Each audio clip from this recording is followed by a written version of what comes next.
It's a great day here at Kek-Filet's YouTube channel. I am the Kek-Filet. Today, it's a Law deck list update from mid-OP07. This last weekend, we had a lot of great treasure cups, regionals, etc., and there were some very professional builds that I found on Twitter. A lot of these builds aren't up just yet on Eggman events, but you can find this whole article. I'm about to just go over the same article. You can find that same article on my Patreon. It's free on Patreon, so just go hit free members on there. You will also have the text list as well, so you don't have to put that in if you're going to try this out on the sim. But without further ado, let's just jump right into the goo.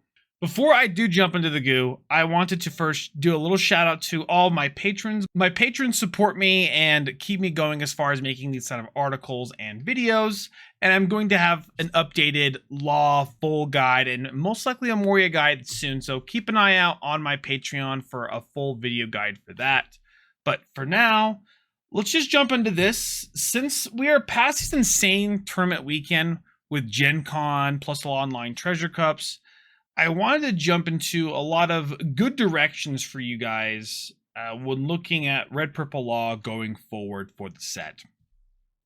I want to do this for many leaders, but this one's just going to be about the Law and some things to keep in mind for these guides and articles. I get most of these lists from eggmanevents.com. This one specifically, I had to dig through Twitter and specific players.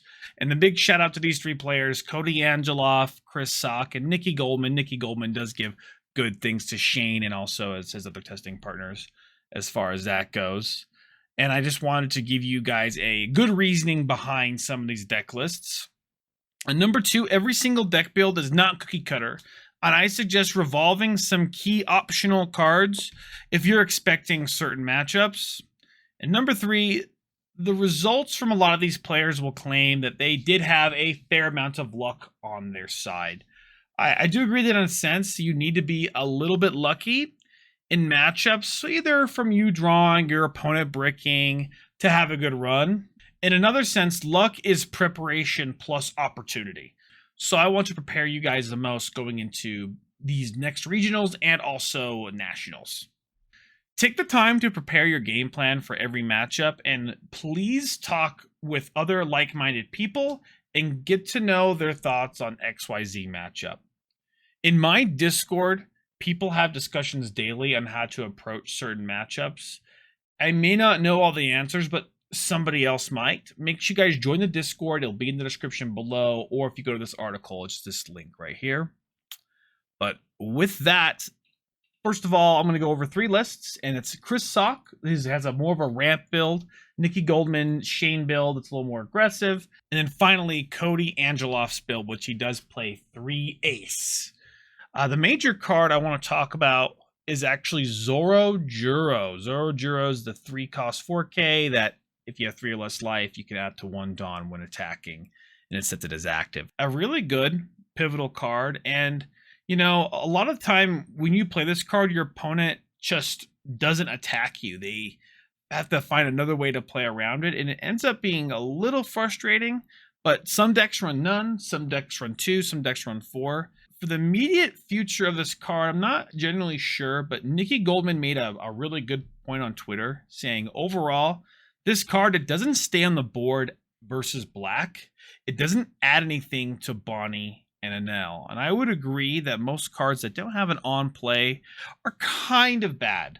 When making your list, it takes a good look at this, right? See if you can find a good use in these lists and maybe make some room if you can and test that out.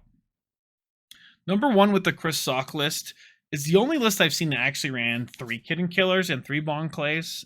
And it's kind of a wild list, but Chris is a private person. He hasn't really jumped into why or why not he uses these, right? And maybe he uses the deck more of a control deck than an aggro deck in this scenario. You'll see here the Chris Sock list is posted here, and here's the list for it.